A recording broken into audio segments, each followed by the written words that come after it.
Unang Samuel, 23 kabanata. At kanilang isinaysay kay David na sinasabi, narito ang mga Filisteo ay nakikipaglaban sa Keila at kanilang ninanakaw ang mga giikan. Kaya sumangguni si David sa Panginoon na nagsasabi, yayaon ba ako at aking sasaktan ng mga Filisteong ito? At sinabi ng Panginoon kay David, yumaon ka at iyong saktan ng mga Filisteo at iligtas mo ang Keila. At sinabi ng mga lalaki ni David sa kanya, narito, tayo natatakot dito sa Juda. Gaano pa nga kaya kung tayo ay pumaroon sa Keila laban sa mga hukbo ng mga Filisteo?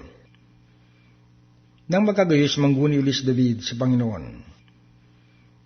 At sumagot ang Panginoon sa kanya at sinabi, bumangon ka at lumusong ka sa Keila, sapagkat aking ibibigay ang mga Filisteo sa iyong kamay.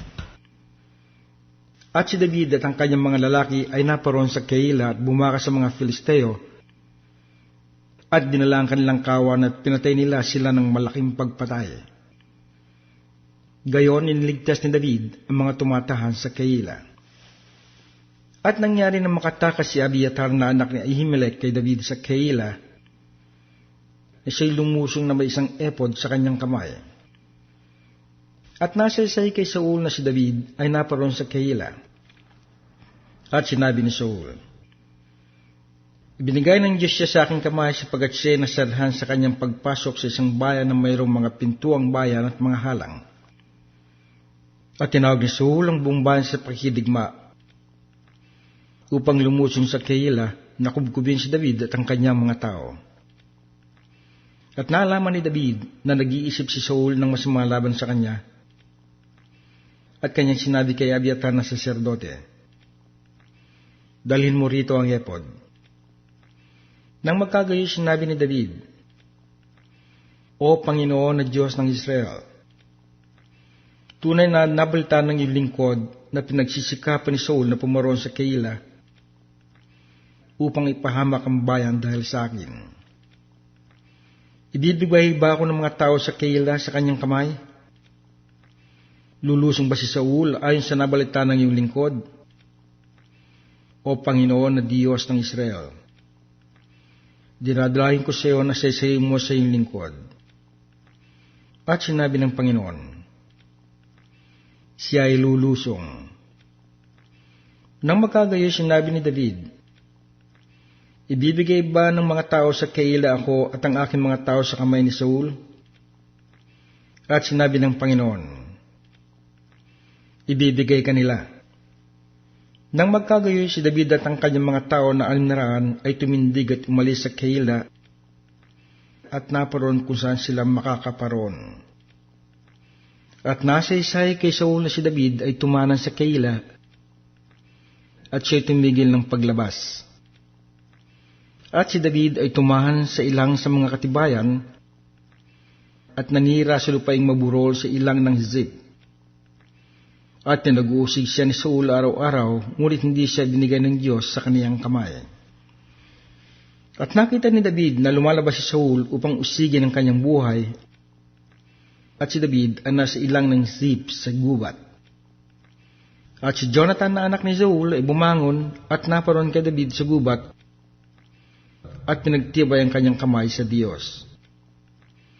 At sinabi niya sa kanya, huwag kang matakot, sapagat hindi ka masusumpungan ng kamay ni Saul na aking ama, at ikaw ay magiging hari sa Israel, at ako'y magiging pangalawa mo, at nalalamang gayon ni Saul na aking ama. At silang dalawa ay nagtipa ng sarap ng Panginoon, at si David ay tumahan sa gubat, at si Jonathan ay umuwi sa kaniyang bahay. Nang magkagayoy, inahon ng mga Sifeo si Saul sa Gabaa na sinasabi, hindi ba nagkukubli sa amin si David sa mga katibayan sa gubat, sa burol ng Hatsila na nasa timugan ng ilang?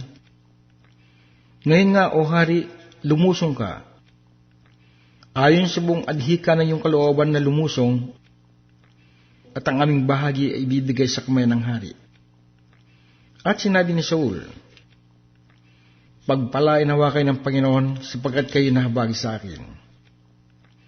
Kayo'y yumaon.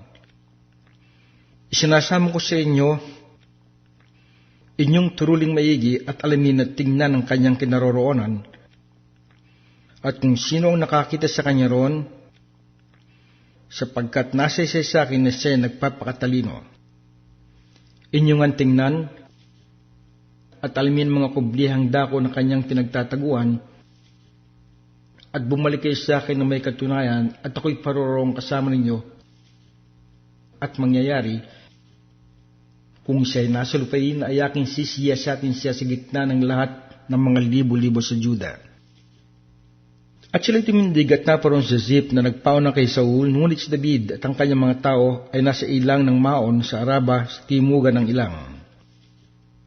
At si Saul at ang kanyang mga tao ay naparoon upang pag-usigin siya.